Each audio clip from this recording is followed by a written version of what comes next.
Magandang umaga, mayad nga aga, maayong aga. Unang-una, maraming salamat sa Public Attorney's Office, ang PAO, at sa pamumuno ni Chief Public Attorney Dr. Persida V.Rueda-Acosta. It is an honor and a privilege to be recognized as an outstanding senator for the second time. I once said, I say it again, that the greater honor, the greater privilege is to be before you, our country's public attorneys, defenders, who have devoted their lives to ensure access to justice for every man, woman, and child. During my visits to local communities, I've seen how many of our countrymen do not know or understand the law. They have been told of their rights to life, liberty, and property, and yet they do not know how to uphold or safeguard their rights. They have memorized the Miranda rights, and yet they often ask how they can be defended by a lawyer, especially because they cannot afford good counsel. Indeed, legal aid is a foundation for the right to a fair trial.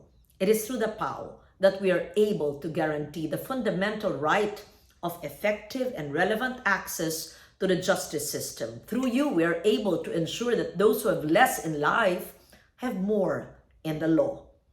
But while we honor each other's achievements, our work should not end here. Much more needs to be done.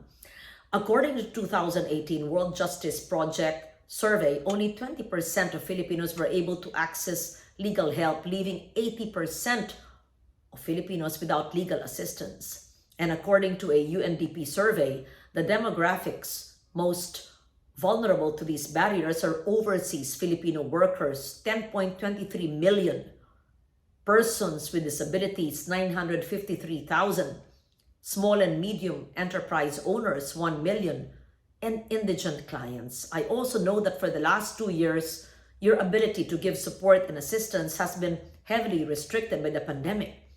Following health risks and mobility restrictions, you were forced to adapt to unfamiliar systems and processes and to come up with new practices to engage with the most marginalized and vulnerable communities. There is an urgent need for legal and judicial reform to ensure access to our courts and the rule of law for all. There is a need for access to justice for women.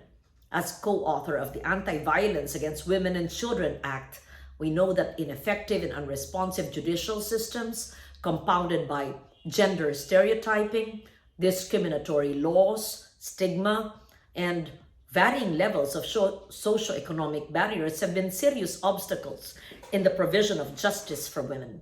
Despite the law, a lot of women feel trapped because they choose not to report incidents of gender-based violence because of fear or because they think they don't have access to the courts or a lawyer. As a public servant and lawmaker for 2 decades, the laws I've advocated, pursued, supported, and passed will have no value if the oppressed, the marginalized, or the underprivileged are denied the rule of law because they have no access to justice. Imagine a mother who is invited for questioning, arrested, and then detained. For a mother, every hour of waiting, every day spent in jail, every month wasted waiting for justice to be served could mean daily hunger for her family.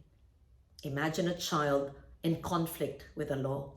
Without the help of an independent, informed, and effective counsel, he will spend months and months and years of his young life unfree.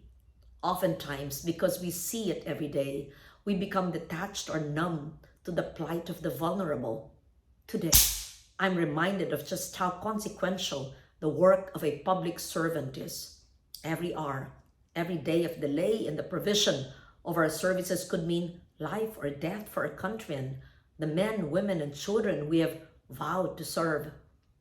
Access to justice is a core function of government, which is not only available to all, but also the responsibility of all to maintain.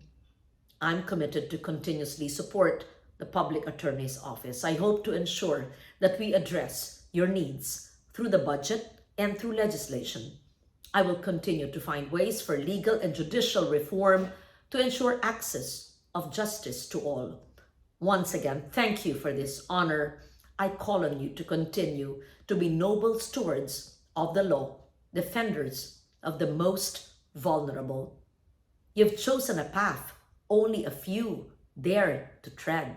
For that, I salute you. Taus-pusong pasasalamat sa inyong lahat, isang lunti ang Pilipinas sa ating lahat.